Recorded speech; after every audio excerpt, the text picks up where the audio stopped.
Guillaume Tell. En ce temps-là, au XIVe siècle, l'Autriche cherchait à dominer les cantons suisses. Elle y avait envoyé des gouverneurs que l'on appelait des baillis. Gessler, le bailli du canton d'Uri, était l'un des plus cruels. Dans le même canton, dans la petite ville d'Altdorf, vivait un homme nommé Guillaume Tell. Par son courage et son adresse, il était devenu un héros. C'était le meilleur marin du lac des Quatre Cantons et le meilleur arbalétrier de la région. En Suisse, tout le monde l'aimait. Il avait cependant un ennemi, Gessler, qui avait peur de lui et le poursuivait de sa haine. Aussi Guillaume Tell préféra-t-il aller s'installer dans la montagne avec son petit garçon qu'il aimait plus que tout au monde. Quand il n'avait plus assez de provisions, Guillaume descendait à Altdorf. Un jour, il vit un poteau dressé sur la place. On y avait attaché un chapeau et tous les gens le saluaient. « Que se passe-t-il » demanda Guillaume à une jeune femme. « Le bailli nous a ordonné de saluer son chapeau, » lui répondit-elle. Mais Guillaume Tell, sans s'arrêter, traversa la place avec son fils en criant haut et fort « Saluer un chapeau? Jamais! Et surtout pas celui des Gessler !» Aussitôt, le père et le fils se virent encerclés par des soldats qui les menèrent au château du bailli. Gessler, triomphant, les y accueillit. « Guillaume Tell, tu m'as manqué de respect. Pour ce crime, je devrais t'enfermer à vie dans les sombres cachots de Küsnacht. » Guillaume Tell ne broncha pas. Il gardait la tête haute et observait calmement le bailli. Ce dernier enrageait véritablement. N'y avait-il donc aucun moyen de vaincre la résistance de cet homme? Il réfléchit. Et soudain, une lueur mauvaise brilla dans ses yeux. « Il paraît que tu es le meilleur arbalétrier du canton, » dit-il. « C'est vrai » s'exclama vivement le fils de Guillaume. « Alors, ce serait dommage de te laisser croupir au fond d'un cachot. Je vais te faire une proposition. Si tu parviens d'une seule flèche à couper en deux une pomme placée à 200 pieds de distance, je te rendrai la liberté. » Guillaume ne comprenait pas pourquoi Gessler lui offrait une chance d'échapper à la prison, mais bien sûr, il accepta. Tout le monde sortit et se rendit dans un champ. Au milieu se dressait un arbre. « Attachez le garçon à l'arbre et posez la pomme sur sa tête !» ordonna alors le bailli. « Nous allons voir si ce Guillaume tire vraiment si bien. » Guillaume Tell devint blanc comme un linge et se mit à trembler. Et s'il visait mal, pouvait-il essayer de gagner sa liberté au risque de tuer son fils bien-aimé? Mais soudain, une petite voix rompit le silence. « Tu y arriveras, papa, j'en suis sûr, vas-y, je n'ai pas peur !» Les soldats lièrent alors le jeune garçon à l'arbre. Puis, ils posèrent une pomme rouge en équilibre sur sa tête, tandis que le bailli ricanait. Guillaume prit une flèche, banda son arc et visa. L'enfant se tenait immobile et retenait sa respiration. Brusquement, il entendit un bruit sec et les deux moitiés de la pomme, tranchées net, tombèrent à ses pieds. Son père était libre. Gessler resta muet de surprise et de colère. Mais quand Guillaume s'éloigna, une autre flèche tomba de sa veste. « Pourquoi donc avais-tu deux flèches ?» interrogea le bailli. « Si j'avais tué mon fils avec la première, répondit froidement Guillaume, j'aurais planté la seconde dans ton cœur de pierre, Gessler. » C'en était trop pour le bailli. « Traître !» hurla-t-il. « Tu mérites la mort! Qu'on l'emmène au château de Küsnacht et qu'on l'offre en pâture aux bêtes sauvages !» Pour arriver au château de Küsnacht, il fallait traverser le lac. Les soldats ligotèrent Guillaume, le portèrent sur un bateau et hissèrent les voiles. Tandis que l'embarcation voguait sur les eaux profondes, le vent se mit à souffler, soulevant d'énormes vagues. Les soldats furent pris de panique. Un seul homme est capable de manœuvrer dans une telle tempête. C'est Guillaume Tell, il faut le libérer, crièrent-ils. Guillaume pesa sur le gouvernail de toutes ses forces. Mais c'était trop tard. Une vague souleva le bateau et le jeta sur un rocher. Guillaume arracha alors son arbalète des mains d'un soldat, agrippa une branche d'arbre et atterrit d'un bond sur la terre ferme. Au même instant, les vagues engloutirent le bateau. Gessler, sur l'autre rive, regardait avec horreur disparaître ses meilleurs soldats. Il ne vit pas Guillaume bander son arc et tirer une flèche qui vint se planter tout droit dans sa poitrine. Le peuple suisse était enfin délivré du cruel bailli.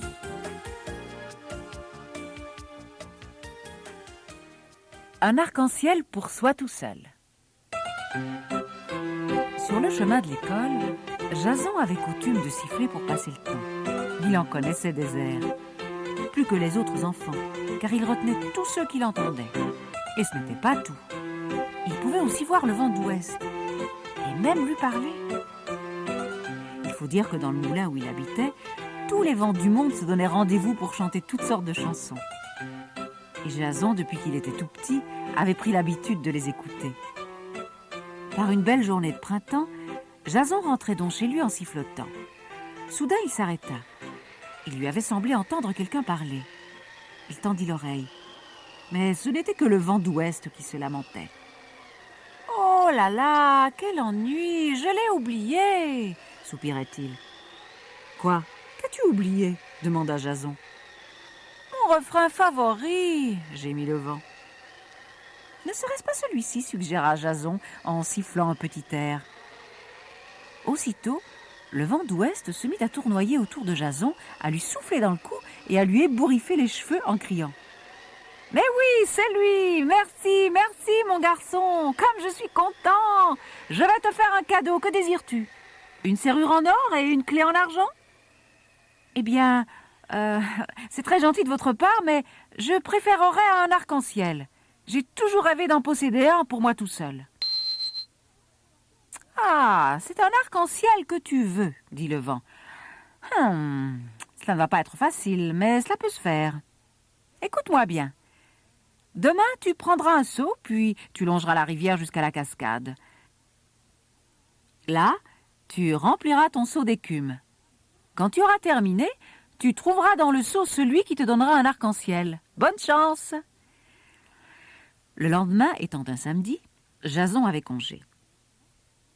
Il prit un seau et se mit en route. Il arriva bientôt dans un endroit magnifique. Du haut d'une falaise, l'eau de la rivière se précipitait et retombait en un bouillonnement d'écume aux couleurs étincelantes. Jason se pencha et commença à remplir son seau. Quand ce dernier fut plein, le garçon se reposa un instant.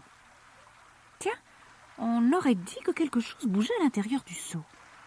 Mais oui, un petit poisson y nageait en rond. Et ses écailles avaient toutes les teintes de l'arc-en-ciel. « Qui es-tu » demanda Jason. « Je suis le poisson arc-en-ciel » répondit le poisson.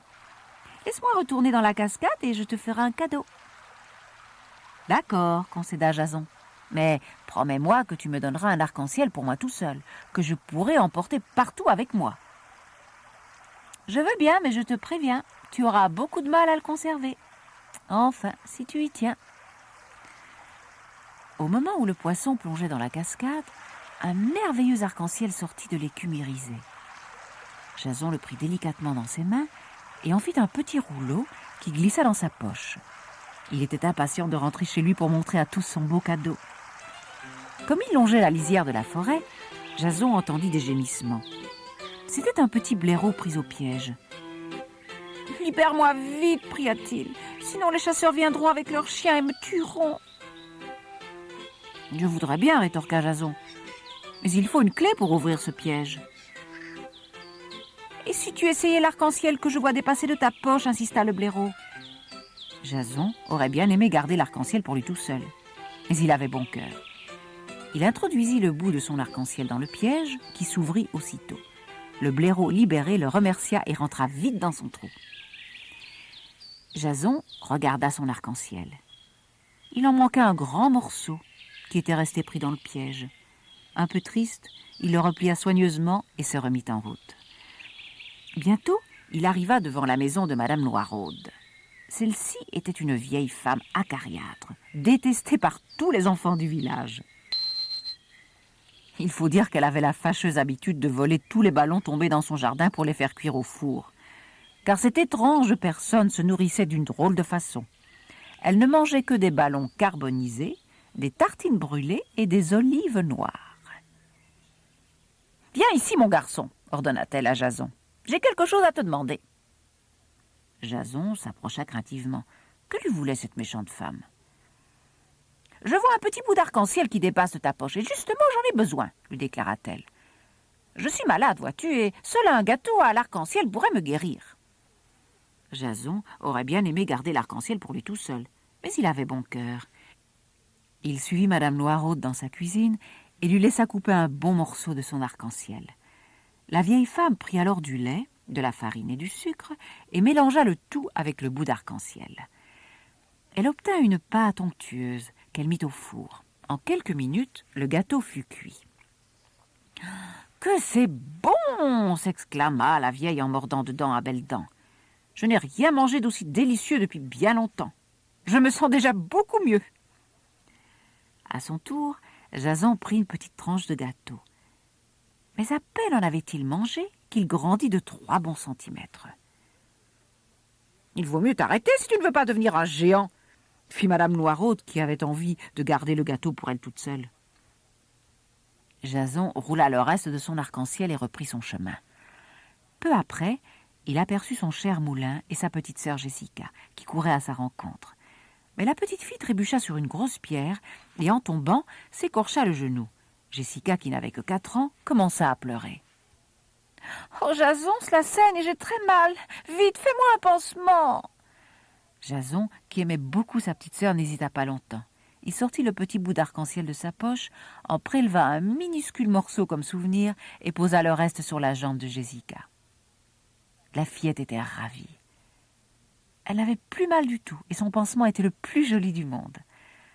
Soudain, Jason sentit une présence à ses côtés. C'était le vent d'ouest qui était revenu. « Alors, souffla-t-il, le poisson arc-en-ciel t'avait prévenu. Il est bien difficile de garder un arc-en-ciel pour soi tout seul. Ne sois pas triste, mon cher garçon. Après tout, tu as de la chance. Tu peux entendre ma chanson. Et puis, tu as grandi de 3 centimètres en une seule journée. » « Mais oui, tu as raison, » approuva Jason. « Ouvre ta main, » commanda alors le vent. Sur la paume de Jason reposait le dernier petit bout de son cadeau. Le vent d'ouest souffla dessus tout doucement et fit naître au-dessus de la prairie un immense arc-en-ciel. C'était le plus beau que l'on eût jamais vu. Les oiseaux en oublièrent de voler et tout le monde aux alentours resta le nez en l'air à le regarder.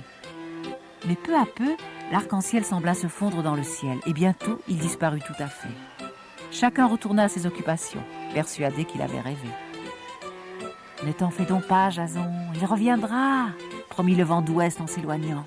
« Chaque fois que la pluie et le soleil se rencontreront, tu leur reverras. » « C'est vrai, » pensa Jason, et il rentra tout content au moulin en sifflotant une chanson. Les bonnets de nuit rouges. Il était une fois un homme qui s'en allait au marché. Sa femme avait tricoté 50 bonnets de nuit rouges, et ils avaient décidé de les vendre. Mais le soleil chauffait dur et l'homme était fatigué. Arrivé dans la forêt, il fut tout content de se mettre à l'ombre pour faire un petit somme. Il s'assit sous un arbre, prit un bonnet de nuit dans son sac, le mit sur sa tête et s'endormit aussitôt. Mais dans la forêt vivait toute une bande de singes. Quand il vit que l'homme dormait profondément, le plus vieux d'entre eux descendit d'un arbre, tira doucement un bonnet de nuit du sac, s'en coiffa et s'enfuit en haut des branches où il s'installa, l'air très satisfait. Voyant cela, un jeune singe descendit à son tour de branche en branche, se faufila jusqu'à l'homme endormi, attrapa lui aussi un bonnet de nuit et remonta bien vite sans coiffer. Alors un autre singe l'imita, puis un autre, et encore un autre. Il y eut bientôt dans les arbres de la forêt 49 singes qui se pavanaient, coiffés de 49 bonnets de nuit rouges. Ils faisaient un si grand vacarme que l'homme finit par se réveiller. À la vue du sac vide, il se mit à se lamenter. « Que va dire ma femme si je reviens sans argent et sans aucun bonnet de nuit ?» Il était si fâché que, de rage, il arracha son bonnet et le jeta par terre. Du haut des arbres, les 49 singes le virent faire. Comme les singes imitent les humains, ils arrachèrent à leur tour leurs bonnets et les jetèrent sur le sol. L'homme, tout content, ramassa les 50 bonnets de nuit rouge, les remit dans son sac et repartit au marché. Le renard glouton. Un jour, un renard découvrit dans le creux d'un arbre des provisions qu'un fermier des environs y avait cachées. Alléché par la nourriture, il se glissa dans le trou. Puis, à l'abri de tous les regards, le renard se mit à table. Il grignota, croqua, avala encore. Quand il eut tout dévoré, il voulut sortir de l'arbre. Mais il était devenu trop gros.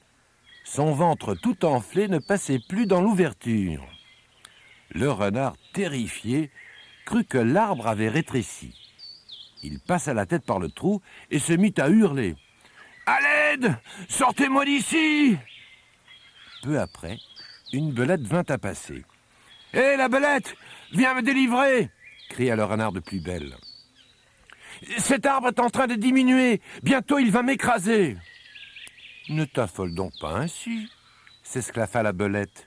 « Je puis te jurer que cet arbre n'a pas changé, c'est toi qui as pris du poids. »« Cesse de te moquer de moi, » implora le renard. « Je vais mourir étouffé. »« Ne vois-tu donc pas que c'est toi qui as trop mangé ?» dit la belette. « Il ne te reste plus qu'une chose à faire, attendre. Maigre, tu es entré dans ce trou, maigre, tu en sortiras. Espérons que la leçon servira et que, à l'avenir, tu te montreras moins glouton. » L'infortuné renard passa fort mari 2 longs jours et 2 longues nuits dans sa minuscule prison. Depuis lors, jamais plus on ne le reprit à se gaver. L'arbre à chaussures. Jacques et sa sœur Marion regardaient leur père bêcher le jardin. C'était un travail épuisant. Soudain, après un coup de bêche particulièrement vigoureux, Monsieur Leclerc se redressa pour s'éponger le front. Marion s'écria « Regarde, papa a trouvé une vieille godasse !»« Que vas-tu en faire ?» demanda Jacques. « Je vais l'enterrer là, » répondit Monsieur Leclerc. « Il paraît que si on enfouit une vieille chaussure au pied d'un plant de rhubarbe, celle-ci pousse beaucoup mieux. »« La chaussure va-t-elle pousser aussi ?» interrogea Marion avec un rire malicieux. « Si oui, nous mangerons de la tarte à la chaussure. » Monsieur Leclerc enterra donc sa trouvaille. Vers la fin du printemps, un violent coup de vent ayant couché la rhubarbe, il remarqua, en ramassant les tiges brisées, qu'une nouvelle plante commençait à sortir de terre, juste à côté. Il décida de ne pas l'arracher avant de savoir de quoi il s'agissait. Il consulta tous ses livres de jardinage, mais il ne trouva rien à son sujet. « Je me demande ce que cela peut bien être, » confia-t-il à ses enfants. La nouvelle plante, qui s'était mise à grandir, eut tout fait d'expulser de son chemin ce qui restait du pied de rhubarbe. Pourtant, M. Leclerc l'épargna, car c'était décidément une plante fort curieuse. Au printemps suivant, elle mesurait plus d'1 mètre de haut. À l'automne, des fruits d'un blanc verdâtre apparurent sur ses branches. Ils avaient une drôle de forme, toute bosselée. « Ces fruits me rappellent quelque chose, » dit Madame Leclerc. « Oui, on dirait des bottines suspendues 2 à 2 par les talons. »« C'est vrai, » s'écria Jacques, « ils ressemblent à des bottines. »« Vous avez parlé de bottines ?» s'informa la voisine en regardant par-dessus le mur du jardin. « Mais oui, figurez-vous que notre arbre donne des chaussures. » « Formidable !» s'exclama la femme. « Justement, mon petit Julien a l'âge d'emporter. Puis-je venir voir ?»« Bien sûr, venez donc, madame. » La voisine arriva avec son bébé dans les bras et se mit à comparer les fruits avec les pieds de son fils. « Ce n'est pas tout à fait sa pointure, admit Jacques, mais ils vont peut-être mûrir, si vous reveniez demain. » La voisine revint le lendemain. Les fruits étaient encore trop petits, mais ils commençaient à grossir, et au bout d'une semaine, ils étaient devenus tout bruns et tout brillants. Au bout de 8 jours, la voisine avisa une paire qui semblait convenir. Marion l'accueillit. Les bottines allaient tout à fait parfaitement à Julien, qui se mit aussitôt à trottiner allègrement. Jacques et Marion coururent annoncer la nouvelle à leurs parents. Monsieur Leclerc déclara alors qu'il mettait son arbre à la disposition de toutes les mères désireuses d'avoir des chaussures pour leur bébé. La rumeur se répandit bientôt dans tout le village, et le lendemain, une foule de mamans se bousculait au portail du jardin. Jacques et Marion cueillaient les fruits et les posaient par paires sur la pelouse afin que les jeunes mamans puissent les essayer à leurs enfants. Finalement, chacun d'eux trouva des chaussures à son pied et l'arbre fut complètement dépouillé. Il n'y restait pas un seul fruit. Madame de Lorge était ravie. Ces triplets avaient de belles bottines toutes neuves. Le soir, en rentrant chez elle, elle montra les chaussures à son mari. « Elles viennent de l'arbre des Leclerc, dit-elle. Regarde, l'extérieur est solide comme du cuir et l'intérieur est tout souple. C'est idéal pour les bébés. » Monsieur de Lorge contempla longuement les pieds de ses enfants. « Enlève-leur donc ces chaussures, marmonna-t-il. J'ai une idée. » L'année suivante, l'arbre donna des fruits plus gros, mais comme les enfants avaient grandi, ces nouvelles chaussures leur allèrent de nouveau parfaitement. 4 ans passèrent ainsi. Chaque fois, les pieds des enfants étaient un peu plus grands et les fruits un peu plus gros. Un beau matin, les habitants du village virent devant la maison des Delorge une pancarte sur laquelle était écrit « À vendre, chaussures naturelles cultivées dans notre jardin ».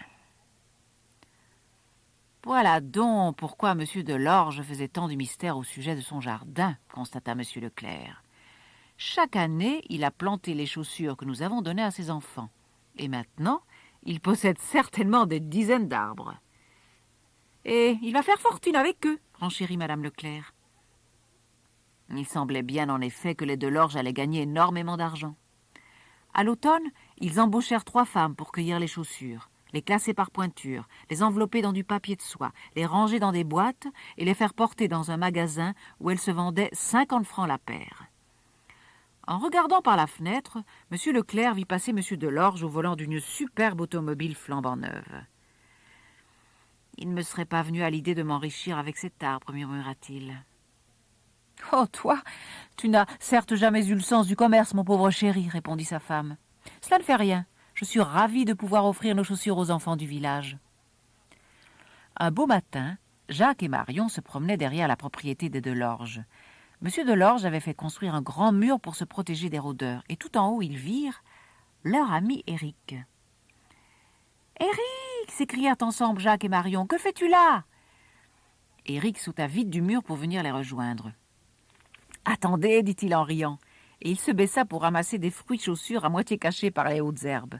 « Je les ai cueillis dans le jardin des Delorge, et je vais les porter à ma grand-mère pour qu'elle me fasse des tartes. »« Des tartes ?» s'étonna Marion. « Mais oui! N'avez-vous jamais essayé de goûter ces fruits? La peau en est un peu dure, mais l'intérieur est délicieux. Surtout avec du sucre. Venez avec moi, je vous invite à déguster les tartes de ma grand-mère. » Quand les 2 enfants rentrèrent chez eux, ils cueillirent à leur tour quelques fruits sur leur arbre. Madame Leclerc fit cuire ceux-ci au four et les servit avec du miel et de la crème. « C'est un vrai régal, » approuva M. Leclerc. « Eh, cela me donne une idée. Je vais infliger une leçon à M. Delorge. » Le jour suivant, il monta dans sa vieille voiture pour aller en ville. Son coffre était plein de cajots de fruits chaussures. Il s'arrêta au marché où il se mit à parler avec un commerçant. Ce dernier écrivit alors quelque chose sur une ardoise qu'il posa bien en vue sur son étal. Très vite, la foule se rassembla. « 5 francs le kilo. Mais j'ai payé 50 francs la paire que j'ai achetée pour mon fils, dit une dame. » Et elle montra à tout le monde les bottines de son enfant. « Vous voyez, ce sont bien les mêmes. »« 5 francs le kilo !» criait le marchand. « 5 francs les beaux fruits chaussures. Faites-en des compotes et des tartes. C'est succulent. » « Eh bien, dit une autre dame, Je n'irai plus jamais dans ce magasin de chaussures. » À la fin de la journée, le marchand se frottait les mains. Comme M. Leclerc lui avait donné tous ses fruits pour rien, il avait fait un beau profit. Le lendemain, la pancarte était toujours apposée devant la maison de M. Delorge. Mais on y avait ajouté « Gros rabais, 5 francs la paire ». À partir de ce jour, tout le monde s'estima satisfait. Les enfants du village recevaient toujours des bottines gratuites chez les Leclerc. Les gens de la ville ne payaient les leurs que 5 francs la paire, et parents et enfants se régalaient à qui me mieux des fruits chaussures. Seul, M. Delorge n'était pas content, car il gagnait moins d'argent. Comme M. Leclerc éprouvait quelques remords, sa femme le rassura. « Allons, les fruits sont faits pour être mangés. » Et sa fille Marion ajouta en guise de taquinerie. « Tu vois, mon cher papa, je te l'avais prédit. Nous mangeons de la tarte à la chaussure. »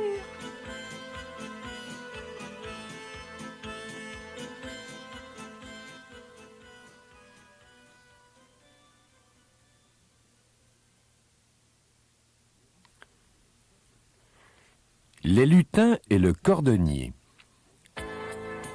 Il était une fois un cordonnier qui travaillait dur et fabriquait de très belles chaussures. Mais comme il consacrait beaucoup de temps à chaque paire, il avait bien du mal à gagner sa vie et celle de sa femme. « Ne peux-tu travailler un peu plus vite, mon cher mari ?» lui demandait parfois cette dernière avec inquiétude.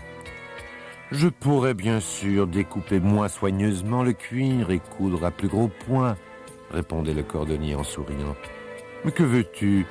J'ai toujours aimé faire mon travail du mieux que je pouvais. Je suis maintenant trop vieux pour changer, et puis ma vue baisse, et mes doigts sont beaucoup moins agiles qu'avant. » Un jour, hélas, ils n'eurent plus d'argent du tout, et il restait juste assez de cuir pour fabriquer une seule paire de chaussures. « Qu'allons-nous devenir ?» soupira la femme. « Nous n'avons même plus de quoi acheter du cuir. Cette paire est la dernière que tu fabriqueras. »« Ne perdons pas confiance, » lui conseilla gentiment son mari.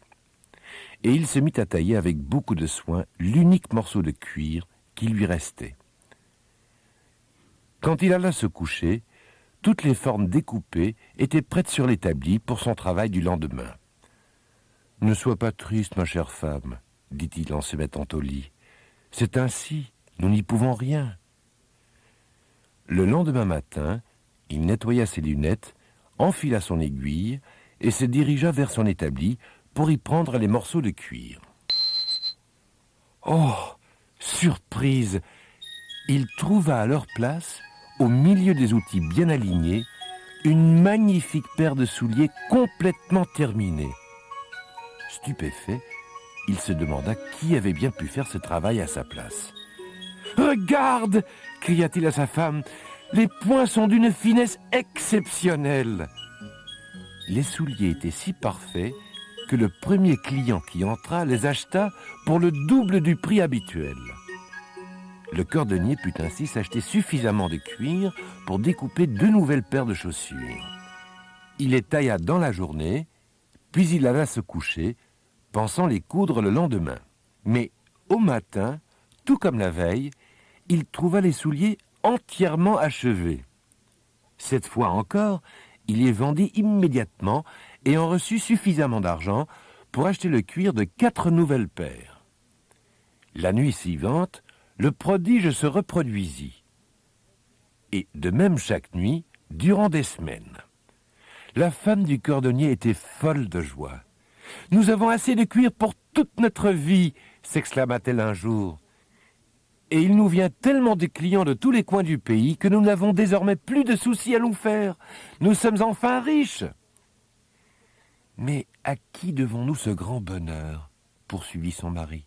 « Il est temps que nous le sachions. » Alors, la nuit suivante, c'était la veille de Noël, après avoir comme de coutume disposé les morceaux de cuir découpés sur l'établi, le cordonnier et sa femme se cachèrent derrière la porte de l'atelier. Au premier coup de minuit, ils virent 6 petits lutins, tout nus, sortir de derrière l'horloge, grimper sur la table et se mettre fiévreusement à l'ouvrage.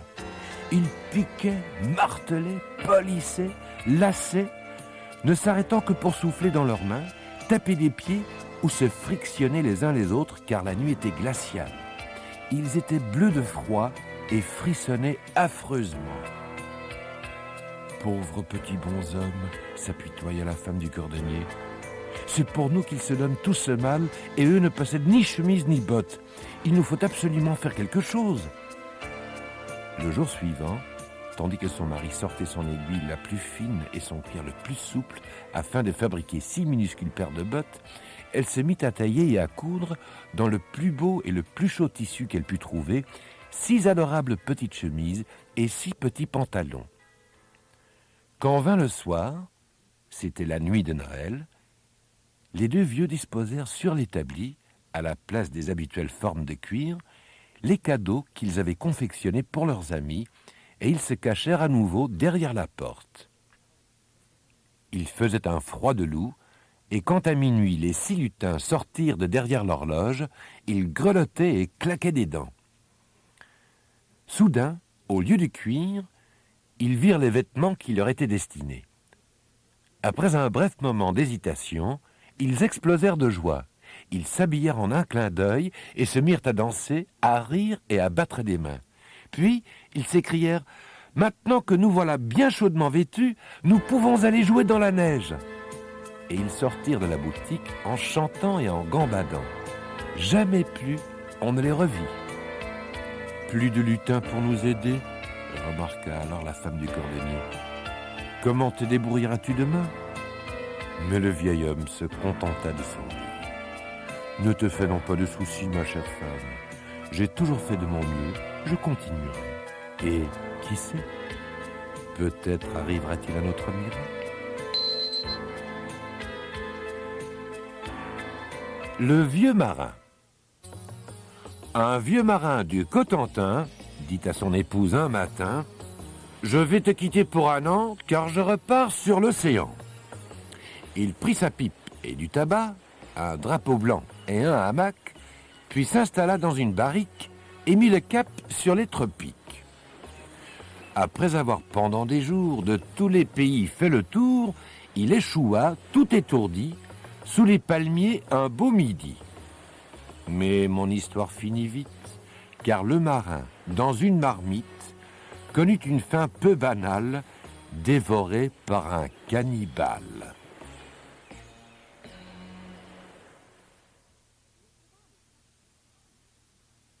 Le cheval aux courtes jambes. Il était une fois un cheval qui avait de très courtes jambes. On l'appelait Ventre à terre. Ventre à terre était une bête très gentille, et il avait beaucoup de chagrin lorsque les autres chevaux se moquaient de ses courtes jambes. Un jour qu'il trottait sur le chemin, il rencontra un ver de terre. Celui-ci s'écria « Ça alors, avez-vous vu ces drôles de jambes ?» 2 canards noirs qui nageaient dans le ruisseau se mirent à rire. « Coin, coin, les courtes jambes que voilà !»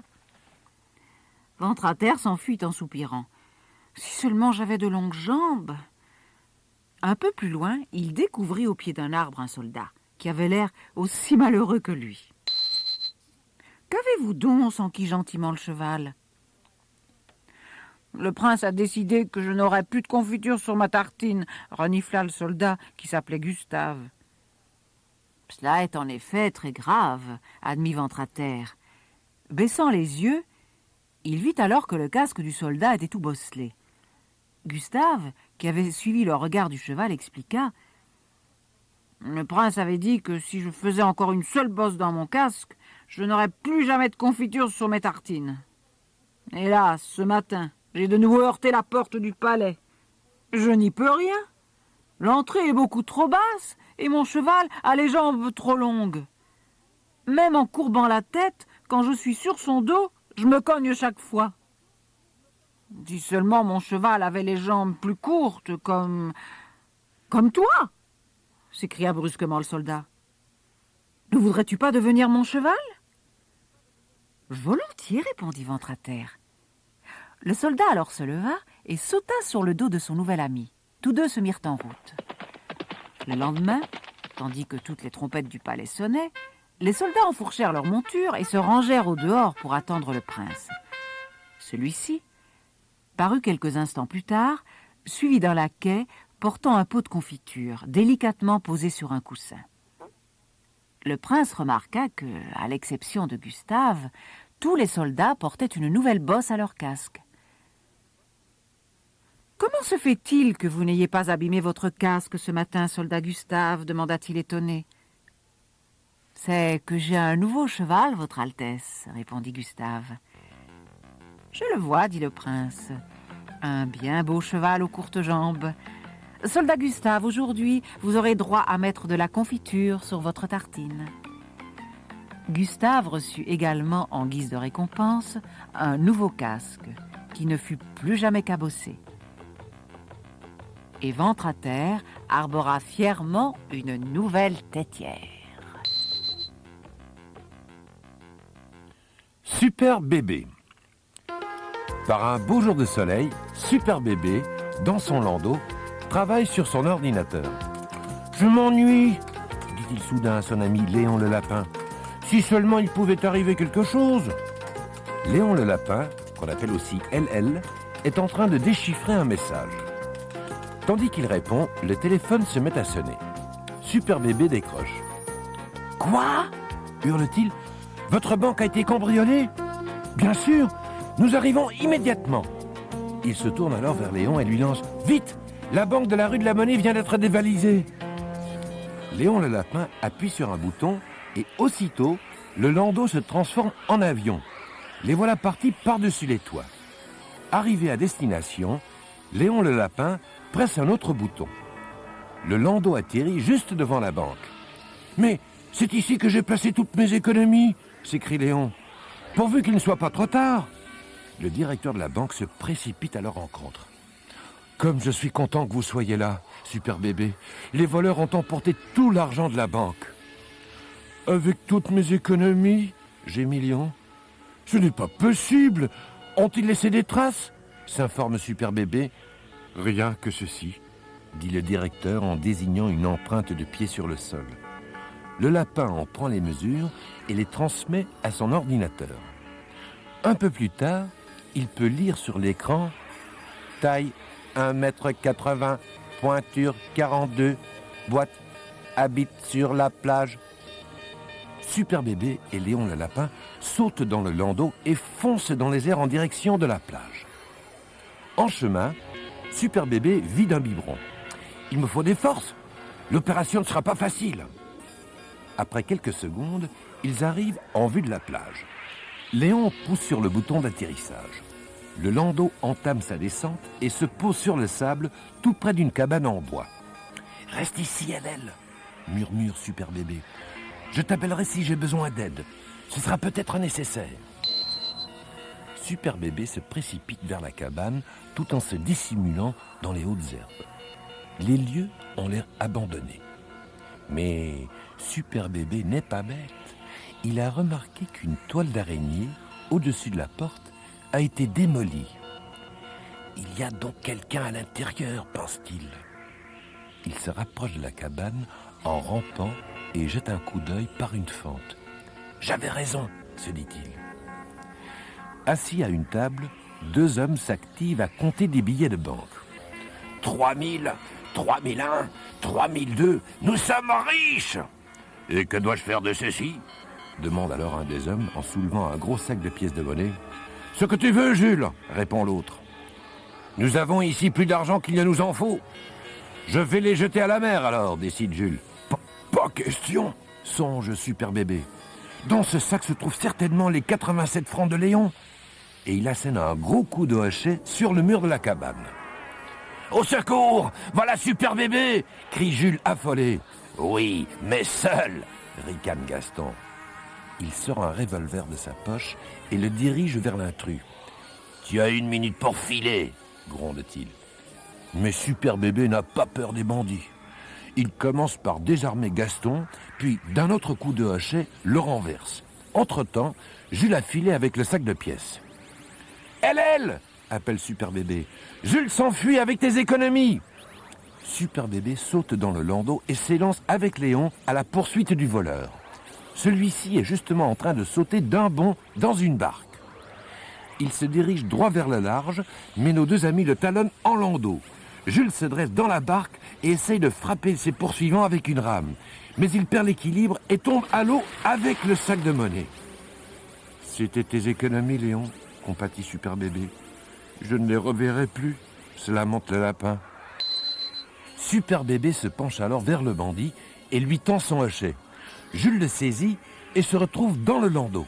Tout penaud, il se recroqueville piteusement dans un coin. « Allons chercher Gaston à présent, déclare Super Bébé. Et puis, tous à la banque. » Quelques instants plus tard, ils sont de retour rue de la Monnaie. Devant l'entrée de la banque, ils découvrent tout un attroupement. Les gens réclament leur argent. « Voilà les voleurs et voici votre trésor !» annonce fièrement Super Bébé au directeur de la banque. Il ne manque que la monnaie. Le directeur remercie chaleureusement Super Bébé et Léon le lapin et leur donne à chacun comme récompense un tout nouveau billet de 500 francs. Léon remet le sien au directeur, car il veut refaire des économies. « Rentrons à la maison maintenant, dit Super Bébé. C'est bientôt l'heure de ma bouillie. » Le temps de compter jusqu'à 10, et Super Bébé et son fidèle ami Léon le lapin ont regagné leur landau et s'envolent joyeusement par-dessus la ville vers de nouvelles aventures.